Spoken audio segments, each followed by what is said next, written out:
Welcome to the next episode of the Perfectly Imperfect Spiritual Podcast. I'm Marta, and this is a space for honest conversations about navigating life as it actually is. Not perfectly, not with all the answers, but in real time, through experience, reflection, and sometimes not knowing. Some conversations here will touch on intuition, self trust, or direction, and some will go somewhere completely unexpected. And that's the point. We're not here to arrive at neat conclusions, but to explore what's real as it unfolds. So I'm joined today by Dina Berrin. Welcome, Dina, to the podcast. I'm so happy to have you here. Thank you so much. I'm really happy to be here too, Marta. And I'm going to introduce you now properly, and then we'll dive into today's conversation. Dina Berrin is an intuitive guide, tarot reader, astrologer, and numerologist with over 20 years of experience, helping people navigate change, uncertainty, and life transitions with clarity and self trust. Her work blends ancient wisdom tools with a grounded human approach, offering reflective rather than predictive insight. Dina supports clients in understanding patterns, timing, and inner guidance so they can move forward with confidence and compassion. She's the author of The Way Within, Igniting Your Intuition with Sacred Tools, and works with private clients, groups, and podcasts worldwide. Dina, once again, I'm so happy to have you here. Thank you so much for having me. Where do we start? Where would you like to start? Well, what I guess perhaps you could let the viewers and listeners know what brought you into this work in a way that and how it actually changed you. Maybe we can start from that. Sure. Well, what brought me into this work is I have a little bit of an unusual introduction to it because when I was a little girl, my grandmother was very interested in astrology. And she would talk about people as if they were their astrological sign. She'd say, like, well, there's that Scorpio energy showing up in them being so stubborn, or don't they just love being in the spotlight, that Leo of theirs, kind of thing. Like, so she would talk about them, like giving little insights to the sign. And I remember I used to be like, kind of like walking around with a clipboard saying, wait, what did you say about that person? So kind of like trying to learn about people as if they were their sign. So my grandmother introduced that to me. And I also grew up in New Jersey. And in New Jersey, they have a boardwalk down in the southern part in Atlantic City. And I used to be so intrigued. We would go down there and there would be palm readers and tarot readers and all these cool, like what I thought were super cool, unique women on the, doing these unusual things. And I used to beg my mother, can I get one of those readings? Can I talk to that person? And she'd say, no, keep moving. Like, we're not stopping and talking to those people. But what happened was when I came to New York City after graduating from college, I was working at a job in fitness. I have a degree in exercise physiology. And I was working, like, with fitness, people work out either in the morning, at lunch, or after work. So when I was at work, I was there in the morning through lunch and very often through the busy time after work. So I worked all the time. And I actually was working at a hotel, which made it even more all the time because hotels are 24/7. And I felt as though all I did was work. And I noticed that some of my staff would sometimes leave early and they'd say, I have a class tonight. And they would leave and everybody be like, oh, great. Have a great night. We'll see you tomorrow. Whereas I was working like 12-hour days and I would work, maybe leave at 8 o'clock at night and they'd say, half day. I'm like, half day? I've been here all day. And I thought to myself, the only way I'm going to see the light of day again is if I get myself a class. And one night walking home, I saw a flyer for an introduction to tarot class. And I thought to myself, there's my class. And from when I walked in that class, I knew that I had almost come home again. It felt so connected and so right for me to be there. And my teacher, who was amazingly talented, and I mean, she was psychic, but she was also a little bit frightening in all that she knew. And all I could think while I was sitting there in class, completely in awe, watching her teach, was, I want to be just like her. Mm-hmm. I want to do those things that she's doing.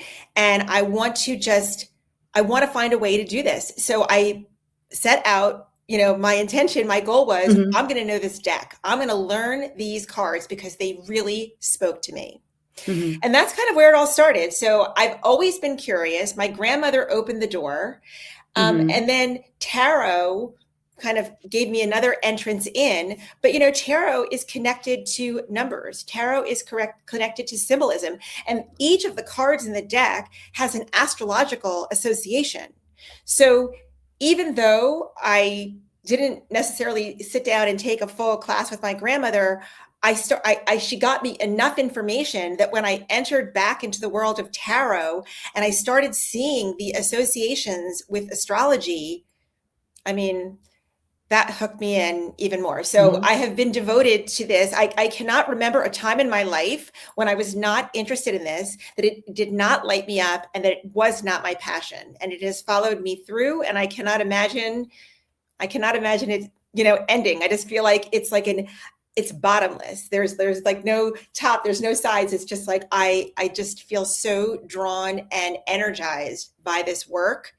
And I feel very fortunate that now not only do I get to study it because I consider myself a lifelong student, but I also get to work in this realm.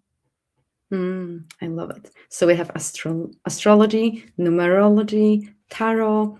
Can we talk a little bit or a lot about, well, first intuition, and also because people frequently say, oh, trust your intuition a lot. But I don't think people actually know, or like many people don't know what that means in real life. And sometimes they don't even know what their intuition is. So how it's different from overthinking, fear, or just reacting, if we can start from that. And then we can bring all of those other tools that maybe will support some of the viewers and listeners here.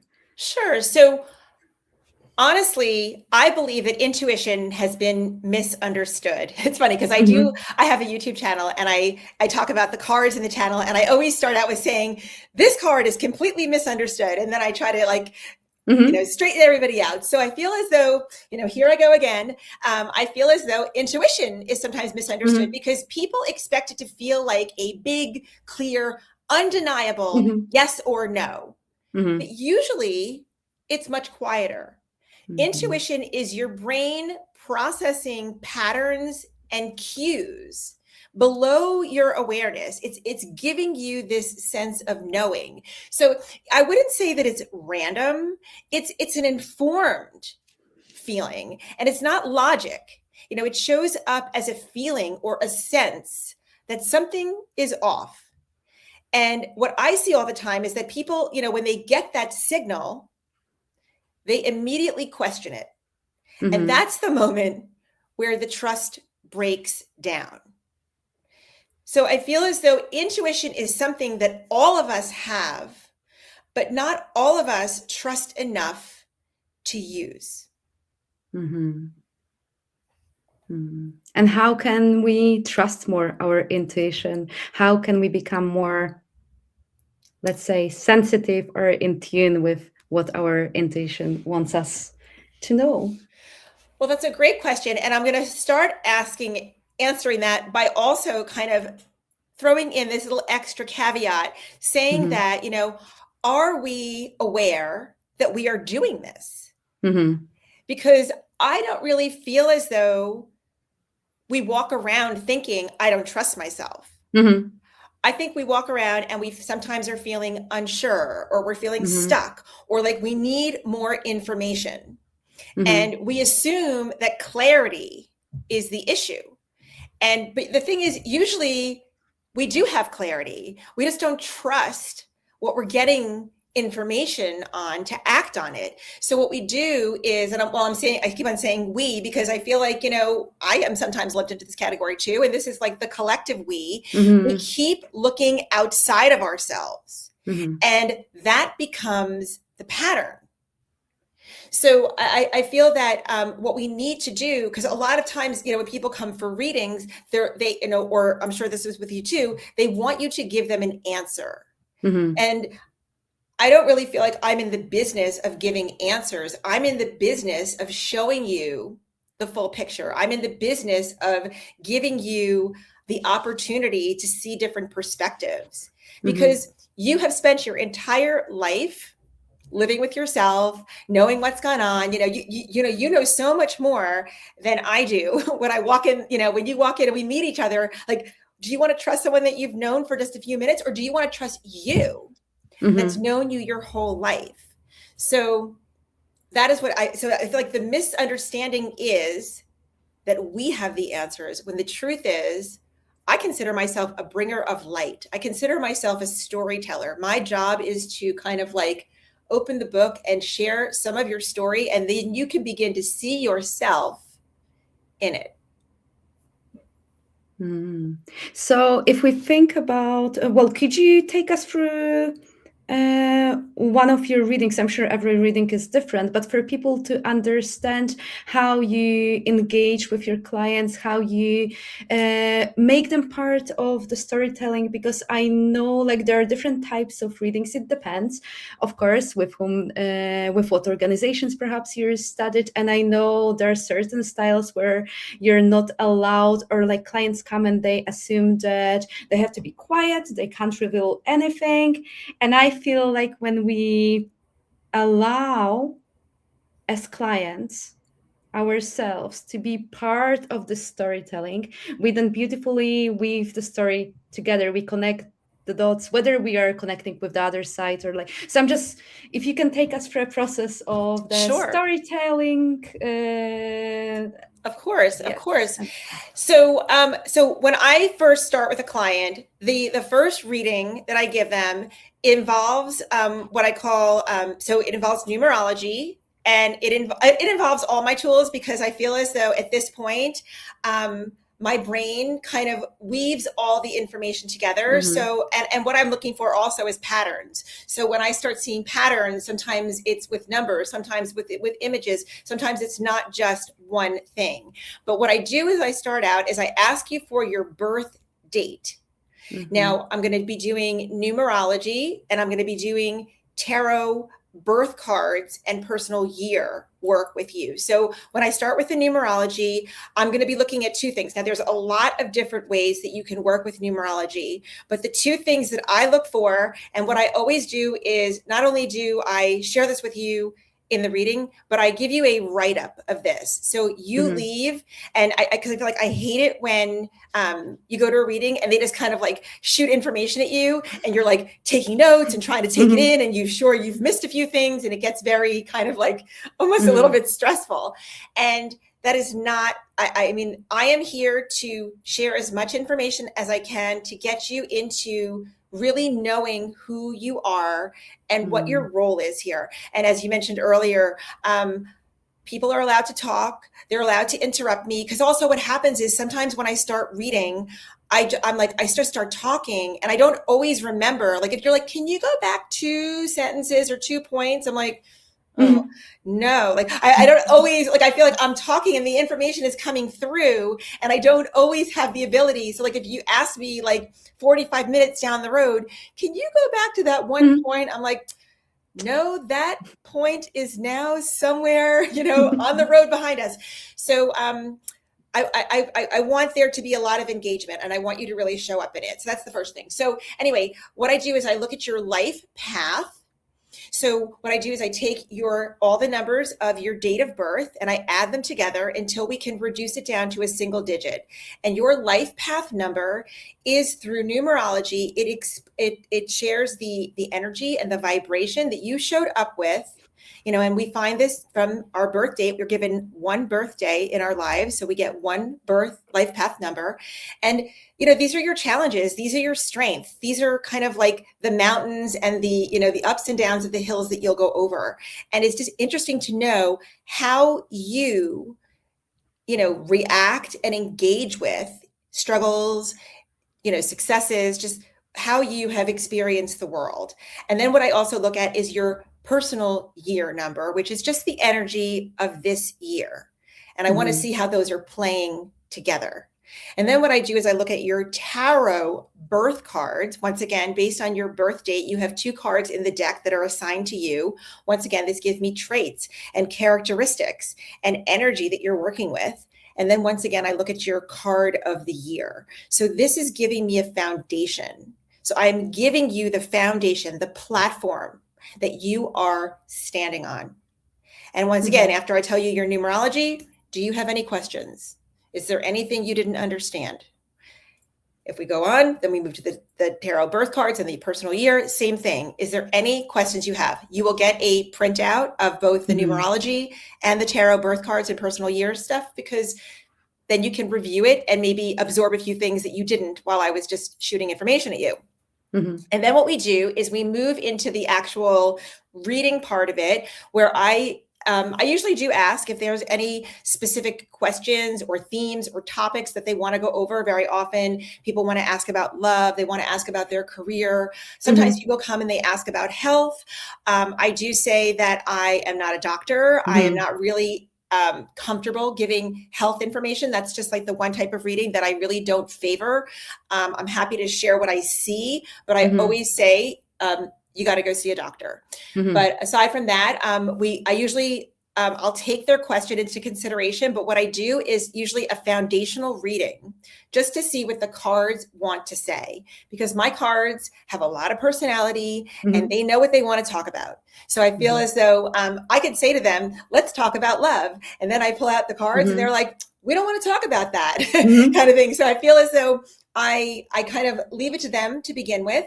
And then what I do is I'll give that reading. And if there are any additional questions that the readee did not get answered, then I will take those questions. And I end with a charm. And my charms are my own personal system that I have. I have this little charm kit that I created, and they are just symbols. And what I do is that kind of finishes off, which is kind of like I look at the end of a dinner, like if you have Chinese food and you get like a little fortune cookie at the end of the meal, and you open up the fortune cookie and there's a little piece of paper in there that gives you a little message. And that's kind of like what the charm is. It's kind of like the cherry on top. It's like the icing on the cake, and it gives you something really sweet to walk away with. But my readings are on the positive. I'm not here to predict doom and gloom. I'm here to give you a pathway forward. And with the numerology and the tarot birth cards, it gives you a strong idea of who you are. So as we move forward, and I do ask a few questions when you do sign up for a reading, and I want to know, like, is there a specific goal that you're working towards? And, so if people want to, instead of just do one reading, if they then want to figure out how they can achieve their goals from there, I'm very happy to continue working with them, which is actually why I got my certification in coaching, was because I felt like I wanted to do more than just deliver the information. I wanted to actually show them how to put it into action. But my work is extremely loving. It's extremely supportive. I'm not here to make anybody feel bad. I'm not here to judge or, tell them that they're not perfect in any way. It's all about supporting their story and who they want to become in the world.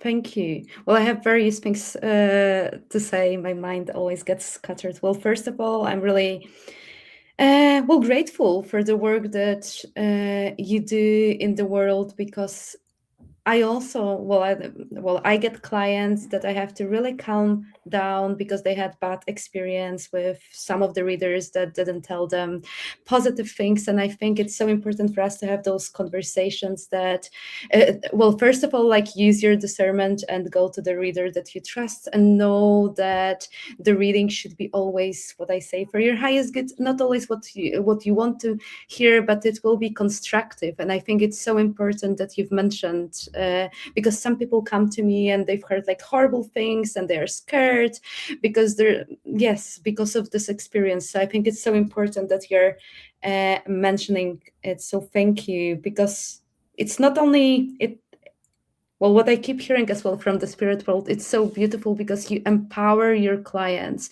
You don't take their power away. And then you're trying to show them how they can navigate through their life challenges, how they can thrive. So yeah, thank you. No, for that. sure. And one of my actually my first teacher always said to us, you have to come from a place of love. Mm-hmm. And all of my readings, I mean, like no matter what is going on in my life, no matter, what happened right before our reading starts, I like to do a little grounding before I begin because I'm Mm-hmm. giving you 1000% of my undivided attention. And it's all filled with love and compassion and heart. Like there is, Mm-hmm. and people sometimes they're like, oh, well, I've never gotten a reading before. I don't know what to say. I don't know what to do. I'm like, there are no apologies. And Mm-hmm. there is no wrong way to do this. So what if you couldn't do this wrong? What if you're showing up perfectly right now? That's why I love the title of your podcast, Perfectly Imperfect, because it's so, Mm-hmm. it hits it right on the head. People are so worried about messing up. They're so worried about belly flopping in front of the world. They're so worried about perfectionism, especially with the way social media works these days. And I always say I create a safe space where Mm-hmm. there is confidentiality and no judgment. You show up as you. And I mean, people have told me shocking things. Like people are Mm-hmm. the only person I've ever told this to. I've had a lot of people say, Mm-hmm. the person I've ever told this to. And Mm-hmm. your secrets are my secrets. Like I will never repeat anything that is said to me in confidence. And it is up to the client. If you want to repeat what was said or anything that you learned, this is your reading, this is your story, and I am just the vessel, I'm just the vehicle that it's coming through. Has nothing, like I leave it all to you, and I feel so privileged and so grateful that I even get the role, I even get the opportunity to play this part. Mm-hmm. How do you feel? I mean, I know that you do similar work, and you have to provide a safe space for your clients to Absolutely. come. Otherwise, the world is a really uncertain and messy experience right now for a lot of people. They need to feel safe. Mm-hmm. Absolutely. That's why those conversations matter so much. For anyone who feels like they need a little bit more support in case they've never had a reading. And then the other thing that I think it's so important to acknowledge is that it is so beautiful to be open to the messages. It's one thing that you might want answers to a particular question, but when you've mentioned, oh, my cards might decide to talk about something else, it is something beautiful for anyone who considers to have a reading to open yourself up to the possibility that spirit will know what is it that you need to hear. And of course, as readers, then we're going to try and answer your questions, but you release the pressure and it does something, I want to say, magical to the vibration because in the room. So would you be able to talk a little bit about what happens when you release the pressure of needing specific answers and you allow yourself to receive? I think that, okay, so many things just came to mind. And the first thing is, I feel it's about, like, the thing that came to me was attention. Mm-hmm. And I feel as though we, and once again, I'm talking about the collective we're paying attention to the wrong things. Mm-hmm. And I feel what we need to do is get brought back to that awareness of ourselves. And what I'm looking to do is create that connection, letting you know that, like, it's not about likes on social media. It's not about Mm-hmm. whether, somebody else, liked your outfit or your new haircut Mm-hmm. or whatever it is. Are you happy? How do you feel about that? Like, do you feel, at peace? Do you feel at ease when you move through the world? And if there is some resistance that you're feeling, what I'm looking to do is connect you with the energy of you. Not, I mean, I feel like we get very caught up in fads or in kind of like just listening to other channels of communication and being caught Mm-hmm. up in our phones, honestly. So connecting to that magic of you Mm-hmm. is about getting quiet, Mm-hmm. getting centered, and closing out the rest of the world. Because if we don't have these moments of quiet and inward listening, I feel as though we will never truly be able to move forward as our most authentic selves. Mm-hmm. Because all of the answers, I feel like it just keeps on going back, this feeling of disconnection is about, it's a pattern. And I feel as though what I'm trying to do is shine some light, bring some awareness, and break the pattern so we can create a new pattern. And, when I also talk about a little bit, I feel like I'm going all over the place with your answer here, but what I'm thinking about is like the story that you were mentioning before. And Mm-hmm. we all tend to have this script, this script in our mind that like who we are, like I'm not a good decision maker, or I'm a terrible cook, or I'm not fast enough, or like whatever it is that we tell ourselves. And what I would like to do is make you aware, like introduce you to this script that kind of runs in the back of your mind that we don't even have an awareness of anymore because it's been running there for so long. And I would like to invite your audience, I would like to invite all the listeners to think about like, what is the script that is running? Like, what are these negative things, these ways that you are, telling yourself you're not fast enough, you're not good enough, whatever it is that you are not enough of. And I invite you to change the script. So even if you are not, like, what if you're like, I am I'm improving my cooking skills every day, or I'm becoming a better runner, or like whatever it is that you're doing, like instead of talking negatively to yourself, turn it into something positive. Or already, I have this theory, it's called, not that it's so new, but it's like living as if, and thinking as if it's already true. Like I am already a fabulous writer. I am already, a gifted reader. Like this is what I thought about as I was sitting in my first tarot class. I want to be just like my teacher. And I did not stop until I had skills that were on par with what I saw in that classroom.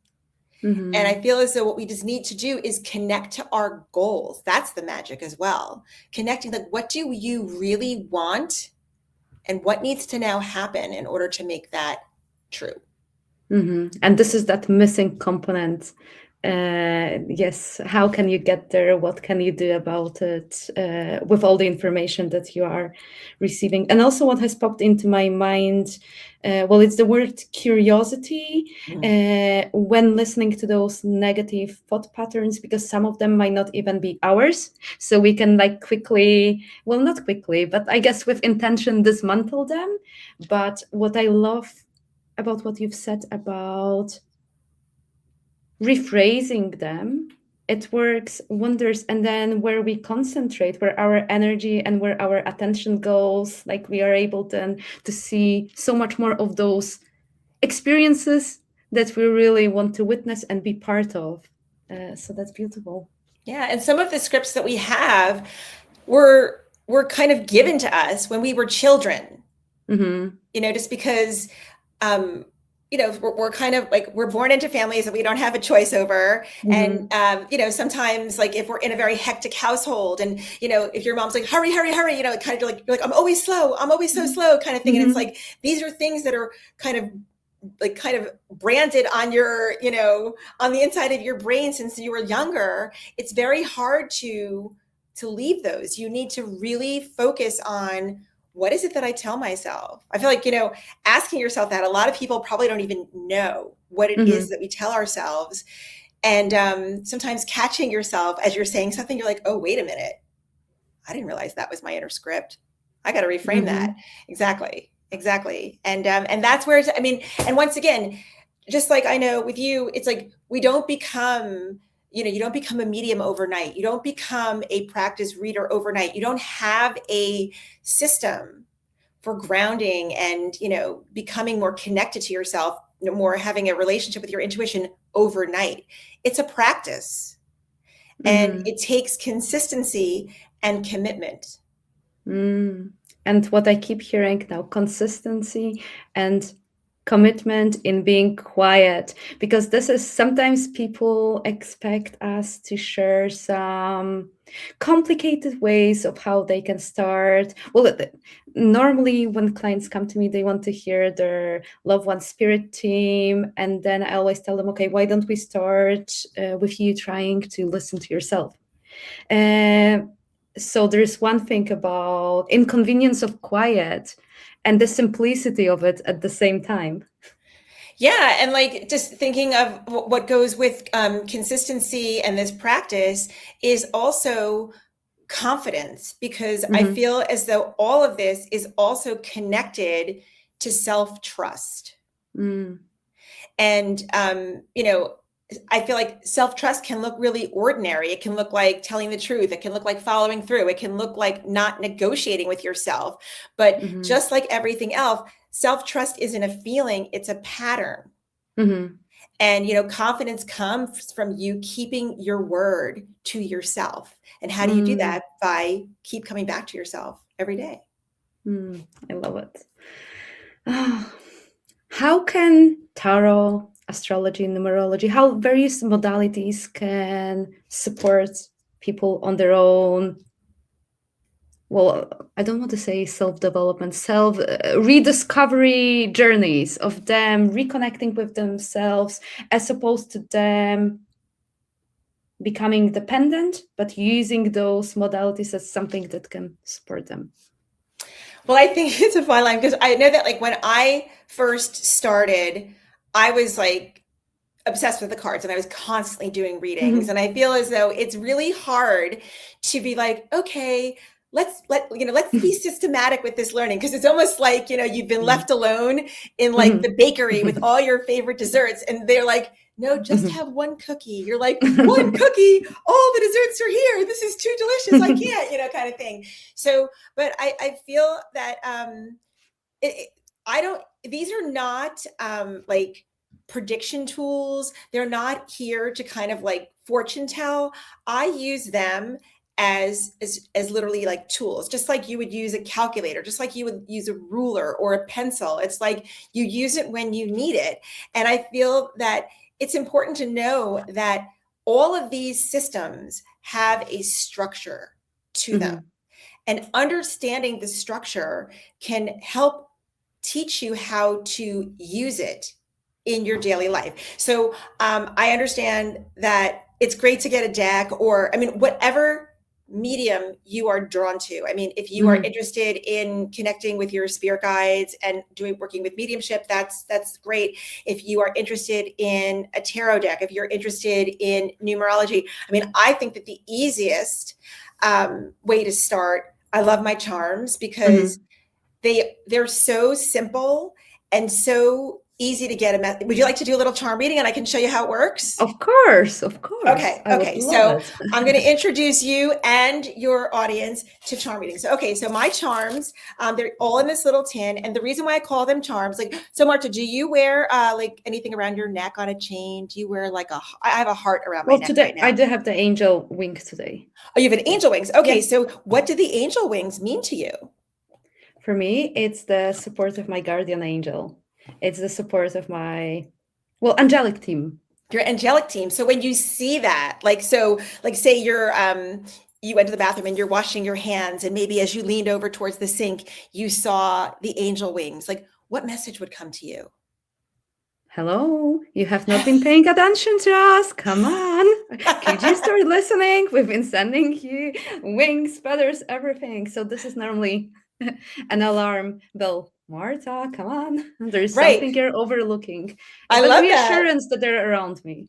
A reassurance. Excellent. But they're communicating with you. So it's like kind of like, even though I'm here alone, I'm not alone at all, kind of thing. It's like a little reminder. And that's kind of how the charms work. So I do have angel wings in here, but in my charm kit, and I'll just lower it down so you can see a little bit, there's, this one just popped out, I can show you. These are all things, this is a ladder. These are all things that you've seen before in the world. I'll show you another one.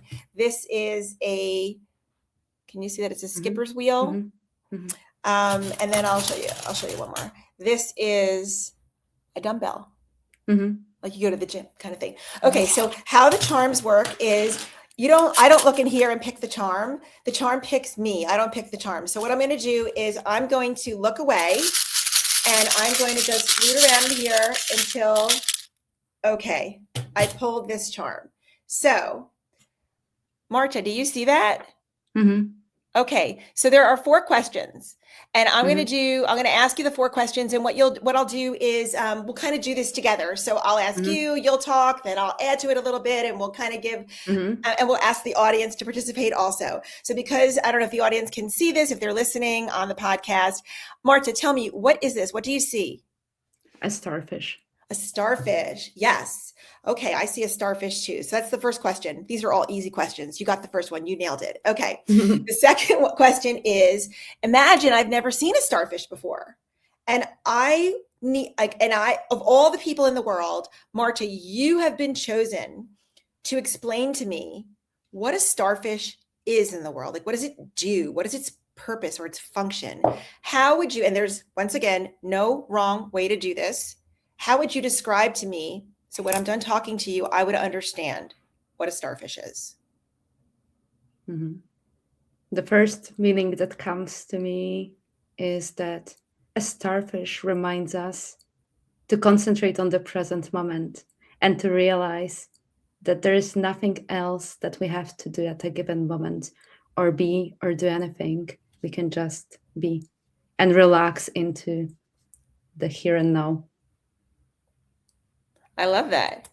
So I'll add to that. When I see a starfish, what I think about is, there are some animals in the world, I think an octopus is one, and I believe a starfish is another, that if they were to lose a limb, that it would regenerate. They would get, so when I see this, I think of the idea of regeneration and the fact that if you feel like you're broken, you can always build back. Like nothing is gone forever, and maybe losing that was part of the learning that you needed. So that's what I see as a starfish. Okay, so now we're going to move on to the third question, where things get a little interesting. So the third question is, Marta, how are you personally like a starfish? I spend so much time daily in meditation, stillness, and quiet. This is one thing that comes, whether in meditation or when having my coffee and staring at the garden and wildlife. So just pausing and then, just enjoying the current moment. I love that. I love that because the starfish to me looks very peaceful. So that's a very peaceful answer. And so then I'll answer for me. So to add on my description, I feel like how I am like a starfish is that I'm really interested in what makes people tick and how to support people and how to make them feel buoyed or just more confident in their ability. Like even if they're not there now, that doesn't mean that they're never going to be there. It just means that they're on a path and they need to walk the path. Like that I think of that saying, the only way out is through. So you are on a path and you are moving through. So that's what I see. Okay. And now we're going to get to our fortune cookie message. So imagine, Marta, that this starfish could speak. And it had a very special message for you. Like it came here today to see you and tell you this very special fortune type message. What does the starfish want you to know? The starfish and my spirit guide, Jimmy, he's telling me, you need to book that holiday and go and have a rest. Okay. Holiday. I love that. And this is telling me that nothing is broken. Everything is like, and I feel like to kind of like also add on this, like I'm a big believer that there is no failure. You either win or you learn. So this starfish is a reminder to me, and the fortune it's telling me is you're winning. because you're learning, or it's moving through. It's happening. There is, and also I think of like the starfish in the water, like there is flow, like life has flow. Flow with it. So Beautiful. that's a charm reading, but I feel that so everybody, like not everybody knows the meaning of every single number, and not everybody, if I said to them, "Oh, you got the magician," people will be like, "Well, what do I do with that message?" But if you pulled a ladder, or a fisherman's wheel, or you pulled a starfish, all of these everyday tools are things that you can get a message from, because there's, they're just simple things in the world. And so I feel like charms are a really easy, great place to start. So and once again, you don't even need a charm kit. Like say you're like you're Marta, and you're looking out at your garden as you're just kind of having your morning coffee and having a peaceful moment, and you see a bird. Okay, there's your charm. There's your symbol of the day. What does a bird mean to you? What is the bird's message to you, kind of thing? And that's enough for you. Like just noticing what is happening around you, because the world speaks to you if you are willing to pay attention. And something that I want to highlight, what does it mean to you? It brings this agency as well. I think it's so important. So do not search online what a particular charm mean. Listen to yourself. I truly believe it's going to mean something else for every single person, but it's a beautiful process that you've taken me through, because it highlights the beauty of getting the answers from within as opposed to getting them from outside, and right, then and this essentially trusting yourself.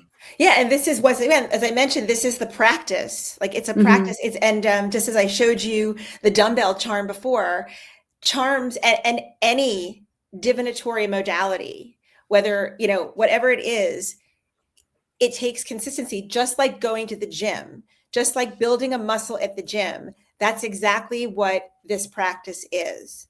Not anybody showed up one day and had their practice down, and that's why they call it a practice, because we're still doing it. It's still something like every day I still pull a charm. Every day I still pull a card. And I think about it. I ponder about it. Sometimes I write about it, and sometimes I even post about it, because it's just like, wow, that message was so on point today. And I'm sure that you get messages like that from your guides. I mean, just now, just from how did you know to put that charm? How did you know to put that necklace on? Or do you wear that necklace every day? No, sometimes when I'm drawn to. Sometimes when you're drawn to it. And so it was just like, it was like one of those things. And then when you put it on, the message shows up, and you're available to listen, because you are not, moving quickly and looking outside. You're turned inward. Yeah. Beautiful. What else do you think the viewers and listeners would benefit from hearing? What do you think it's important? Well, I think that it's important also, there is no rush. I know that a lot of times people think that, like, whatever age they are, like, oh, I should have started years ago, or, oh, I mean, like, whether, you're trying to lose weight, whether you're starting a new career, whether, your relationship ended and you're starting again, like, there is no late, there is no, specific timelines that you're supposed to be hitting certain benchmarks of your life. Like I always say, life is you against you. And the whole idea is just to stay focused and just pay attention in the moment. I think that I'm not here to tell people what to do. I'm here to help them hear themselves. And the whole truth is that nothing is missing. The signal is there if they are willing to hear it. So, I mean, I guess what I would say is nothing is missing. You're not as far from yourself as you think you are. Most people are not lacking intuition. They're just not trusting what they are already getting. And the shift doesn't happen in some big dramatic, moment. It happens in really small, everyday decisions. And that's when, life starts telling you the truth. That's when you begin to listen a little bit more closely. And that's when you start following through on what you already know. And over time, that builds something, not just clarity, but self-trust as well. And that's where life is happening. And that's like living life. That's what living life is all about. Start today. Beautiful. And I love the saying, start before you're ready. It's like, just like, you'll start that diet, I'll start it on Monday, or I'll start it on the first of the month, or whatever it is. How about you start now? Why wait? Yes. Oh, I love it. And finally, could you share about your offerings, your books, anything that you would like to add, and how can people work with you, where they can find you? Yes, of course. So anyway, I did write a book because all of these things, so I wrote a book called The Way Within, Igniting Your Intuition with Sacred Tools. And the three tools that I discussed in my book are tarot, numerology, and charms. And it's a little bit, storytelling. I tell a little bit about how I got there. I try to add a little humor. And there are links, little QR codes that link you to handouts that I've written and videos that I've created. So the book is not only a book, it's just like a whole big storytelling machine. And if you want to dive into it, and this is great for beginners, it's great for all levels. It's just a reminder of what these practices can be. So my book is sold on Amazon. You can go look at it under my name, or The Way Within, Igniting Intuitions with Sacred Tools. Otherwise, you can find me on my website, dinaberrin.com. I do offer one-on-one readings. I offer combinations of tarot and working together as coaching as well. I have a bunch of different ways to work with me. And I also have some work on your own classes. I have numerology classes and things that if you want to do a self-study, you can do that as well. That's it. And if you want to find me, you can always find me on Instagram under my name, Dina Berrin. I'm on YouTube under Dina Berrin. If you ever have a question about a card, I have almost every card described on my YouTube channel. So if you ever get stumped, I can help you through that. And otherwise, reach out to me. I'd love to hear from you. I'm always thrilled to hear where people are on their journey. And I'm a big cheerleader of wherever people are. So DM me or send me a contact information through my website, and I will write you back. I promise I will, because I really love the connection.